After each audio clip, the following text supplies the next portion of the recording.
ఇంగ్లీష్లో ఆంధ్ర యూనివర్సిటీగా, తెలుగులో ఆంధ్ర విశ్వ కళా పరిషత్గా వ్యవహరించబడే ఆంధ్ర విశ్వవిద్యాలయం 99 సంవత్సరాలు పూర్తి చేసుకుని శతాబ్ది ఉత్సవ సంవత్సరంలోనికి అడుగుపెట్టింది 2025 ఏప్రిల్ 26న. మేం ముగ్గురం ఈ విశ్వవిద్యాలయ విద్యార్థులమే. ఇక్కడే మా ఉపాధ్యాయ వృత్తిని ప్రారంభించి ఆచార్యులుగా ఎన్నిక కాబడి మా అదృష్టం కొలది రాష్ట్రంలోని ఇతర యూనివర్సిటీలకు వైస్ ఛాన్సలర్లుగా ప్రభుత్వంచే నియమింపబడిన వారం. అక్కడ బాగానే చేయగలిగాం అని అనుకుంటున్నాం. దానికి మూలం ఆంధ్ర విశ్వవిద్యాలయంతో మా అనుబంధం, ఇక్కడి మా అనుభవం. ఈ శతాబ్ది ఉత్సవాల సందర్భాన్ని పురస్కరించుకుని మేము ముగ్గురం కలిసి ఒక చిన్న గ్రంథం తీసుకురావాలని ఆలోచన. దాని శీర్షిక ఆంధ్ర యూనివర్సిటీ వైస్ ఛాన్సలర్లు. ఇంతవరకు ఆంధ్ర యూనివర్సిటీకి 18 మంది వైస్ ఛాన్సలర్లు పనిచేశారు. ఇప్పుడున్న వైస్ ఛాన్సలర్ ఆచార్య జిపి రాజశేఖర్ 19వ వారు. ఇందులో అందరూ పూర్తి కాలపు వైస్ ఛాన్సలర్లుగా నియమింపబడ్డ వారి గురించి మాత్రమే వివరాలు తెలియచేయాలని మా ఉద్దేశం. వీరితో పాటు ఆంధ్ర విశ్వవిద్యాలయంలో ఉపాధ్యాయులుగా పనిచేసి మరో విశ్వవిద్యాలయాలకు వైస్ ఛాన్సలర్లుగా నియమింపబడ్డ వారి వివరాలు కూడా తదుపరి గ్రంథస్థం చేయాలని మా అభిలాష. ఉదాహరణకు మా ముగ్గురిలో బాలమోహన్ దాస్ ఆచార్య నాగార్జున విశ్వవిద్యాలయం Guntur, Sudhakar doctor Ambedkar university Srikakulam, Ramakrishnarao Krishna university Machilipatnam vice ఛాన్సలర్లుగా పనిచేశాము. అలాగే దాదాపు 40 మంది ఆంధ్ర విశ్వవిద్యాలయ ఉపాధ్యాయులు ఇతర యూనివర్సిటీలకు వైస్ ఛాన్సలర్లుగా పనిచేశారని అంచనా. కొంతమంది ఛాన్సలర్లుగా కూడా వ్యవహరించారు. బహుశా మన దేశంలో ఏ ఇతర యూనివర్సిటీకి ఈ ఘనత ఉండి ఉండదు. మొట్టమొదటగా ఆంధ్ర యూనివర్సిటీ ఆవిర్భావం గురించి తెలుసుకుందాం. విశాఖపట్నం వలన ఆంధ్ర యూనివర్సిటీ, యూనివర్సిటీ వలన విశాఖపట్నం పేరు గడించాయని మనందరికీ తెలిసిందే. వ్యవస్థాపక vice chancellor sir Kattamanchi Ramalingareddy గారు విశాఖ నగరాన్ని సిటీ ఆఫ్ డెస్టినీ, గమ్య నగరంగా అభివర్ణించారు. ఈ విషయం అందరికీ తెలిసిందే. ఈనాడు విశాఖపట్నం విభజిత ఆంధ్రప్రదేశ్లో అతిపెద్ద నగరం. పారిశ్రామికంగా, విద్యా విషయంగా, ఆర్థికంగా, ముఖ్య తీర ప్రాంతంగా, ఈస్టర్న్ నావల్ కమాండ్ హెడ్ క్వార్టర్స్తో ప్రాముఖ్యతగాంచింది. కానీ ఆంధ్ర విశ్వవిద్యాలయం ఇక్కడ నెలకొల్పబడినప్పుడు విశాఖపట్నం చిన్న పట్టణమే. ఈ నగర అభివృద్ధిలో విశ్వవిద్యాలయ పాత్ర గణనీయమైనది. ఆంధ్ర విశ్వవిద్యాలయం ఆంధ్రోద్యమంలో భాగంగా ఏర్పడింది. ఆనాడు ఆంధ్ర రాష్ట్ర ఏర్పాటు కోసం ఆంధ్ర భాష పేరుతో ఒక విశ్వవిద్యాలయం కోసం పెద్ద ఉద్యమాలు నడిచాయి. స్వాతంత్ర సమరయోధులు, విజయవాడ నివాసి శ్రీ అయ్యదేవర కాళేశ్వరరావు గారు తన స్వీయ చరిత్ర నవ్యాంధ్రంలో ఈ ఉద్యమ వివరాలు పేర్కొన్నారు. వారి జీవిత చరిత్ర గ్రంథం ఆధారంగా ప్రముఖ వైద్యులు, తెలుగు భాషా ప్రేమికుడు, ప్రముఖ రచయిత డాక్టర్ జీవి పూర్ణచంద్ బెజవాడలో ఆంధ్ర విశ్వవిద్యాలయ స్థాపన తొలినాటి పరిణామాలు పేరిట 2009 ఫిబ్రవరి మాసం చినుకు అనే మాసపత్రికలో ఒక సుదీర్ఘ వ్యాసం ప్రచురించారు. ఈ వ్యాసం రాయడానికి వారు తెలియచేసిన విషయాలు ఎంతో ఉపయుక్తమయ్యాయి. కొన్ని సంవత్సరాల క్రితం ఆంధ్ర విశ్వవిద్యాలయ లైబ్రరీ సైన్స్ శాఖలో ఆచార్యులుగా రిటైర్ అయిన సోమరాజు గారు బాలమోహన్ దాస్ గారి కోరికపై విశ్వవిద్యాలయ చరిత్రలో ముఖ్య ఘట్టాల డేట్స్ రికార్డు చేశారు. అవి కూడా మాకు ఉపయుక్తమయ్యాయి. ఆనాటి మద్రాస్ ప్రెసిడెన్సీలో అన్ని ఉన్నత విద్యా సంస్థలు మద్రాస్ యూనివర్సిటీ ఆధ్వర్యంలో ఉండేవి. ఒక కొత్త విశ్వవిద్యాలయ స్థాపన జరగాలంటే అటు లెజిస్లేటివ్ కౌన్సిల్లో, ఇటు మద్రాస్ విశ్వవిద్యాలయ సెనెట్లో ఆమోదం కావాలి. ప్రత్యేక ఆంధ్ర రాష్ట్ర కోసం ప్రారంభమైన ఉద్యమం సందర్భంగా 1913లో బాపట్లలో జరిగిన ఆంధ్ర మహాసభలో రాష్ట్రాలను, విశ్వవిద్యాలయాలను భాషా ప్రాతిపదికగా ఏర్పరచాలని తీర్మానం చేశారు. కానీ ఆనాటి మద్రాస్ ప్రొవిన్షియల్ గవర్నమెంట్ ఆ ప్రతిపాదనను తోసిపుచ్చింది. 1917లో రేవుడికి చెందిన లెజిస్లేటివ్ కౌన్సిల్ సభ్యుడు శ్రీ భూపతిరాజు వెంకటపతిరాజు సభలో మాట్లాడుతూ, తెలుగు మాట్లాడే ప్రజల సౌకర్యం కోసం తెలుగు భాషా కేంద్రంగా ఒక యూనివర్సిటీని స్థాపించాలని అన్నారు. కానీ ప్రభుత్వం పట్టించుకోలేదు. అయినా తెలుగు ప్రాంతానికి చెందిన కౌన్సిల్ సభ్యులు తమ వాదనను వినిపిస్తూనే ఉన్నారు. చివరకు మద్రాస్ యూనివర్సిటీ సెనెట్లో భాషా ప్రాతిపదికగా విశ్వవిద్యాలయాల స్థాపన నిర్ణయించడానికి 20 మంది సభ్యులతో శ్రీ ఎల్ఏ గోవిందరాఘవ అయ్యర్ నేతృత్వంలో ఒక కమిటీని 1920లో ఏర్పరిచారు. ఆ కమిటీ సానుకూల రిపోర్ట్ అందజేసింది. ఆనాటి మద్రాస్ ప్రావిన్స్లో తెలుగు, తమిళ, కన్నడ, మలయాళ భాషా ప్రాంతాలు కలిసి ఉన్నాయి. ప్రతి భాషా ప్రాంతానికి ఒక విశ్వవిద్యాలయం ఏర్పాటుకు మౌలికంగా ఒక నిర్ణయం జరిగింది. సెనెట్లో నిర్ణయం సాఫల్యం కావాలంటే రాజకీయ ఒత్తిడి కావాల్సిందే కదా. ఆనాటి నుండి మద్రాస్ లెజిస్లేటివ్ కౌన్సిల్లో ఈ విషయంపై చర్చలు జరుగుతూనే ఉన్నవి. కానీ ప్రభుత్వం సానుకూల చర్యలేవీ తీసుకోలేదు. 1925లో మద్రాస్ లెజిస్లేటివ్ కౌన్సిల్లో ఆనాటి విద్యామంత్రి శ్రీ అన్నెం పరశురామ పాత్రో ఆంధ్ర విశ్వవిద్యాలయ చట్టం అనే పేరుతో గోవిందరాఘవ అయ్యర్ కమిటీ నివేదికను అనుసరించి బిల్లు ప్రవేశపెట్టారు. అదృష్టం, ఆనాడు మద్రాస్ ప్రావిన్స్కు పానగల్లు రాజా రామాయణం గారు ముఖ్యమంత్రిగా ఉన్నారు. తెలుగు భాష కోసం పరితపించే ఆయన ఆ బిల్లును చట్టం చేయించారు. ఆ చట్టం ప్రకారం విశాఖపట్నం, రాజమహేంద్రవరం, అనంతపురంలలో విశ్వవిద్యాలయ కేంద్రాలు నెలకొల్పబడాలని నిర్దేశించారు. 1926 నాటికి శాసన రూపంలో విశ్వవిద్యాలయం నెలకొల్పడానికి వీలు కల్పించింది ఈ చట్టం. ఈ విశ్వవిద్యాలయానికి తొలి వైస్ ఛాన్సలర్గా కట్టమంచి రామలింగారెడ్డి గారిని ఎంపిక చేశారు. వారు అప్పటికే ప్రముఖ విద్యావేత్త, రాజకీయవేత్త కూడా.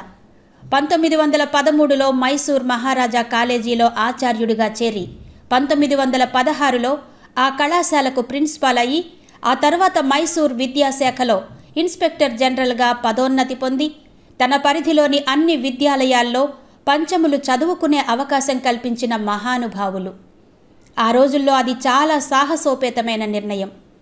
ఆయన కృషి వలననే 1915లో మైసూర్ విశ్వవిద్యాలయం ఏర్పడిందని ప్రతీతి. అప్పటి నుండి ఆంధ్ర విశ్వవిద్యాలయం ఏర్పడాలని ఆయన కోరుకుంటూ ఉండేవారు. 1921లో ఆయన రాజకీయ రంగ ప్రవేశం చేశారు. 1925లో ఆంధ్ర విశ్వవిద్యాలయ చట్టం బిల్లు చర్చకు వచ్చినప్పుడు ఆయన సభ్యుడుగా బిల్లును బలపరుస్తూ అన్న మాటలు: "We Andhras know how to face the facts and how to accept the facts, and we shall certainly strive our utmost, however dissatisfied we may be with the provisions of the bill, to shape it so as to bring it near to into our hearts." అటు విద్యావేత్తగా, సాహిత్య లబ్ధ ప్రతిష్ఠుడిగా, పాలనాదక్షుడిగా, రాజకీయవేత్తగా బహుముఖీనమైన వ్యక్తిత్వ సంపద రామలింగారెడ్డి గారిది. ఆంధ్ర రాష్ట్ర ఉద్యమం, ఆంధ్ర విశ్వవిద్యాలయ ఉద్యమంలో ప్రముఖ పాత్ర వహించిన ముఖ్యులు ఎంతోమంది ఉన్నారు. అందులో కృష్ణా, గుంటూరు, నెల్లూరు ప్రాంతాలకు చెందిన అడుసుమిల్లి గోపాలకృష్ణయ్య, డౌర్బల శేషాద్రి శాస్త్రి, అయ్యదేవర కాళేశ్వరరావు, గూడూరి లక్ష్మణరావు, గులాం మొహిద్దీన్ మొదలగు వారు మద్రాసు వెళ్లి ముఖ్యమంత్రి పానగల్లు రాజాను కలిసి 4వ కేంద్రంగా బెజవాడను అనుమతించాలని కోరారు. మనం గమనించాల్సింది, ఆనాటికి బెజవాడ అభివృద్ధి చెందిన పట్టణమే, ప్రముఖ వ్యాపార కేంద్రం. ఆంధ్ర ప్రాంతంలో అధిక జనాభా ఉన్నది బెజవాడలోనే. కృష్ణానది మీద ఆనకట్ట కట్టే నాటికి బెజవాడ జనాభా కేవలం 900 మాత్రమే. అంటే మనం ఈ రోజున ఆశ్చర్యపోవచ్చు. ఆనకట్ట కట్టిన తరువాత, మరీ ముఖ్యంగా బెజవాడ రైల్వే జంక్షన్ ఏర్పడ్డాక నగర స్వరూపమే మారి ఆనాటి ఆంధ్రలో అతిపెద్ద నగరం. కట్టమంచి రామలింగారెడ్డి, గుత్తి కేశవ పిళ్ళై, చింతలపాటి వెంకట నరసింహరాజు గారు జాతీయ పక్ష నాయకులు. బెజవాడలో 4వ విద్యా కేంద్రం ఏర్పడడం అధికారంలో ఉన్న జస్టిస్ పార్టీకి అంగీకారం కాకపోయినప్పటికీ నాటి జస్టిస్ పార్టీ ప్రముఖ నాయకుడు రాజా రామాయణం గారికి అసలు బెజవాడనే రాష్ట్ర రాజధాని చేయాలనే తలంపు ఉండేది. ఆయన ఒత్తిడితో చివరకు ఆంధ్ర విశ్వవిద్యాలయం ముఖ్య కార్యాలయం బెజవాడలో ఉన్నట్టు, విద్యా కేంద్రాలు మాత్రం విశాఖపట్నం, రాజమహేంద్రవరం, అనంతపురంలో ఉండునట్టు ప్రత్యామ్నాయ ఏర్పాటుతో మద్రాస్ యాక్ట్ నెంబర్ 1926 ప్రకారం ఆంధ్ర విశ్వవిద్యాలయం రెసిడెన్షియల్ యూనివర్సిటీగా మద్రాస్ యూనివర్సిటీ సలహా సంప్రదింపులతో 1926 ఏప్రిల్ నెల 26వ తేదీన ప్రారంభమైంది. విశ్వవిద్యాలయ సెనెట్ సమావేశాలకు బెజవాడకు చెందిన మ్యూజియం విశాల ప్రాంగణం ఉపయోగించుటకు వైస్ ఛాన్సలర్, రిజిస్ట్రార్ కార్యాలయాలు అద్దె భవనాలలో ఉండేటట్టు ఏర్పాట్లు జరిగాయి. బెజవాడలో విశ్వవిద్యాలయ పనిచేయడం ప్రారంభమైంది. అనిశ్చితి, రాజకీయాలు, యూనివర్సిటీ డోలాయమాన పరిస్థితి. 1926 నవంబర్లో మద్రాస్ లెజిస్లేటివ్ కౌన్సిల్కు ఎన్నికలు జరిగాయి. జస్టిస్ పార్టీ ఓడిపోయి కాంగ్రెస్ పార్టీ గెలిచింది. కానీ కాంగ్రెస్ పార్టీ వారు మంత్రి పదవులు తీసుకోవడానికి ఇష్టపడకపోవడంతో స్వతంత్ర సభ్యుడైన శ్రీ సుబ్బరాయన్ గారిని ముఖ్యమంత్రిగా గవర్నర్ ఆహ్వానించారు. 1927లో అయ్యదేవర కాళేశ్వరరావు పట్టువదలని విక్రమార్కుని వలె బెజవాడలో 4వ విద్యా కేంద్రాన్ని ఏర్పాటు చేసి మాజీ ముఖ్యమంత్రి పానగల్లు రాజా శాసనసభలో ఇచ్చిన వాగ్దానాన్ని నెరవేర్చవలసిందిగా ఒక సవరణ బిల్లు ప్రవేశపెట్టారు. ముఖ్యమంత్రి సుబ్బరాయన్ గారు వైస్ ఛాన్సలర్ రామలింగారెడ్డి గారితో సంప్రదించి అందుకాయన ఒప్పుకోవడం లేదని చెప్పగా కాళేశ్వరరావు గారు తన బిల్లును ఉపసంహరించుకున్నారు. ఈ విషయంలో రామలింగారెడ్డి గారు తనకు రాసిన ఉత్తరం ఒకదానిని ప్రస్తావించారు ఆయన జీవిత చరిత్రలో. అందులో శ్రీ రెడ్డి గారు తమ అభిప్రాయాన్ని ఖరాఖండిగా ప్రకటించారు. విశ్వవిద్యాలయానికి అనేక కేంద్రాలు ఉండడం కన్నా ఒకటే కేంద్రం అభిలషణీయం. ముఖ్యమంత్రి గారి అభిప్రాయం కూడా అదే. ఆ ఒక్క కేంద్రం చల్లగా ఉండే వాల్తేర్లో ఉండాలని నా నిశ్చిత అభిప్రాయం. దీంతో కాళేశ్వరరావు గారు తమ ప్రయత్నాలను విరమించుకున్నారు. ఇంత నిష్కర్షగా తన అభిప్రాయాన్ని తెలియచేసిన శ్రీ రామలింగారెడ్డి గారు అనేకసార్లు బెజవాడను బ్లేజ్వాడగా, మేధావుల సహారా అని అభివర్ణించేవారని కొంత ప్రచారం జరిగింది.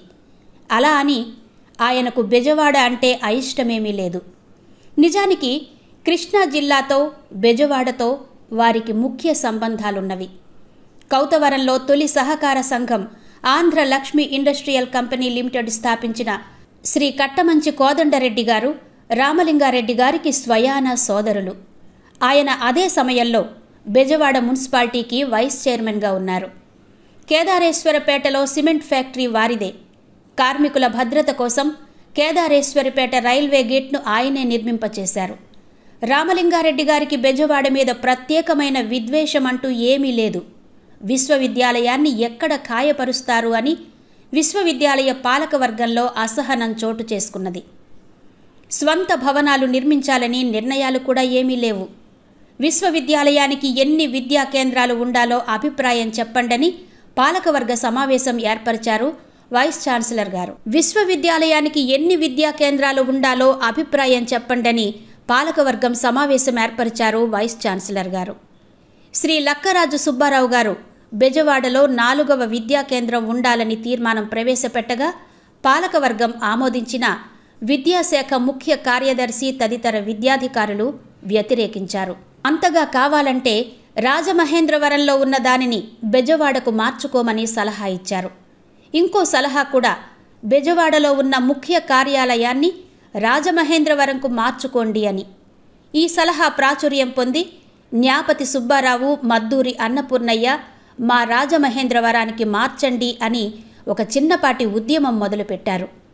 వారు రాయలసీమకు వెళ్ళి అక్కడి సెనెట్ సభ్యులను కూడగట్టుకుని అనంతపురమునకు ముఖ్య కార్యస్థానం మరియు విద్యా కేంద్రం, రాజమహేంద్రవరంకు విద్యా కేంద్రం ఇచ్చి విశాఖపట్నం విద్యా కేంద్రంకు ఎసరు పెట్టారు.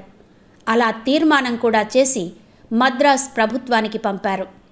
ప్రభుత్వం దీనికి అంగీకరించక 3 విద్యా కేంద్రాలు మాత్రమే ఉండాలని, కావాలంటే బెజవాడలో ఉన్న ముఖ్య కార్యాలయాన్ని రాజమహేంద్రవరంకు మార్చడానికి తమకు సమ్మతం అని తెలియచేసింది. విభజించు, పాలించు, ఎత్తుకు పై ఎత్తులు ఇటువంటివి అనేకం కొనసాగాయి. స్వంత ప్రాంతంపై అభిమానం ముఖ్య ఉద్దేశ్యం రాజకీయ నాయకులకు. కానీ రాయలసీమకు చెందిన రామలింగారెడ్డి గారికి ఉత్తరాంధ్ర ప్రాంతం, సముద్ర తీర ప్రాంతం, ఆనాడు ఊటీగా పిలువబడే విశాఖపట్నం మీదనే మనసు లగ్నమై ఉన్నది. అనేక సవరణ బిల్లులు, చర్చలు తప్ప విశ్వవిద్యాలయ అభివృద్ధి జరుగుటలేదు అని చింతిస్తున్నారు. చివరకు లెజిస్లేటివ్ కౌన్సిల్ ఈ బిల్లులు, సవరణ బిల్లులు అన్నీ పరిశీలించి తగిన నివేదిక సమర్పించమని ఒక సెలెక్ట్ కమిటీని నియమించారు. సెలెక్ట్ కమిటీ వారు విశ్వవిద్యాలయ ముఖ్య కార్యాలయం ఒక్కటే విద్యా కేంద్రం ఒకే చోట ఉండాలని, అది అనంతపురం కావాలని సెలెక్ట్ కమిటీ తీర్మానించింది. కానీ మద్రాస్ ప్రభుత్వం ఆ తీర్మానాన్ని త్రోసిరాజని ముఖ్య కార్యాలయం మరియు ఒకే ఒక విద్యా కేంద్రం అనంతపురంకు బదులుగా రాజమహేంద్రవరంలో ఉండాలని ఇంకొక సవరణ బిల్లు ప్రవేశపెట్టింది. ఈ సమయంలో మరల అయ్యదేవర కాళేశ్వరరావు గారు రంగంలోకి దిగి పానగల్లు రాజా రామాయణంకు సహకారం అర్థించి ప్రభుత్వానికి మరో అర్జీ పెట్టారు. ఈసారి విన్నపంలో బెజవాడ మున్సిపాలిటీ, గుంటూరు మున్సిపాలిటీ, కృష్ణా, గుంటూరు, పశ్చిమ గోదావరి జిల్లాల బోర్డులు, కొంతమంది జమీందార్లు మొత్తం కలిపి 20 లక్షల రూపాయలు విశ్వవిద్యాలయ నిమిత్తం ఇస్తామని వారి సంతకాలతో పొందుపరిచారు. దీనివలన ప్రభుత్వ నిర్ణయం మరల వాయిదా పడింది. ఈ పరిస్థితుల్లో అనూహ్య పరిణామాలు చోటు చేసుకున్నాయి. బెజవాడను అభిమానించే పెద్ద దిక్కు పానగల్ రాజా రామాయణం స్వర్గస్థులయ్యారు. ముఖ్యమంత్రి సుబ్బరాయన్, వైస్ ఛాన్సలర్ రామలింగారెడ్డి విశాఖపట్నం వైపు మొగ్గు చూపుతున్నారు. సుబ్బరాయన్ ప్రభుత్వం మున్సిపాలిటీలు, జిల్లా బోర్డులు విశ్వవిద్యాలయ స్థాపనకు ద్రవ్య సహాయం చేయకూడదు అని జీవో విడుదల చేసింది. దీనితో ప్రామిస్ చేసిన విరాళాలు ఆగిపోయాయి. బెజవాడ వారు ఆశలు వదులుకున్నారు. వైస్ ఛాన్సలర్ రామలింగారెడ్డి గారు ముఖ్యమంత్రి మీద ఒత్తిడి పెంచారు. దీనితో అంతకు ముందున్న రాజమహేంద్రవరం స్థానంలో విశాఖపట్నం అన్న పదం చేర్చి బిల్లు కౌన్సిల్లో నెగ్గించారు. వైస్ ఛాన్సలర్ గారి కోరిక నెరవేరింది. ఆంధ్ర విశ్వవిద్యాలయం ఒకే ఒక విద్యా కేంద్రంతో విశాఖపట్నంకు చేరింది. అప్పటికి ఇప్పుడున్న పరిశ్రమలు లేవు.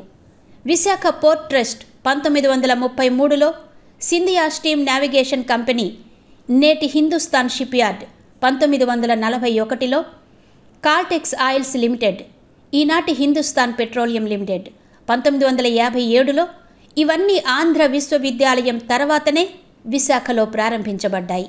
రాయలసీమ జిల్లాల అసంతృప్తి. రాయలసీమకు చెందిన బోలిన మునుస్వామి నాయుడు, రంగనాథ మొదలియార్ మొదలైన లెజిస్లేటర్లు విశాఖపట్నం తమకు చాలా దూరమని, తమను ఆంధ్ర విశ్వవిద్యాలయం నుండి తొలగించి తమ కళాశాలలను మద్రాస్ విశ్వవిద్యాలయానికి అనుబంధం చేయాలని విన్నవించారు.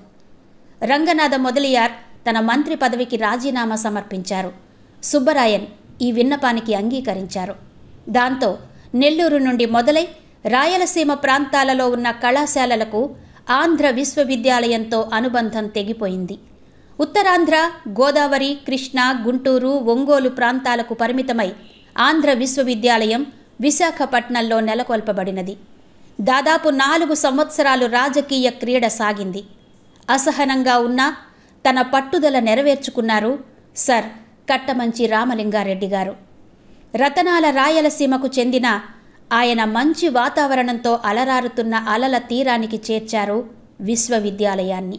2వ ప్రపంచ యుద్ధ సమయంలో ఆంధ్ర విశ్వవిద్యాలయాన్ని విశాఖపట్నం నుండి జూన్ 1942 నుండి జూలై 1945 వరకు 3 సంవత్సరాల పాటు గుంటూరు ఆంధ్ర క్రిస్టియన్ కళాశాల క్యాంపస్కు తరలించారు. ఈ శతాబ్ది ఉత్సవాలలో సర్ కట్టమంచి రామలింగారెడ్డి గారికి నీరాజనం అందచేయడం మనందరి బాధ్యత.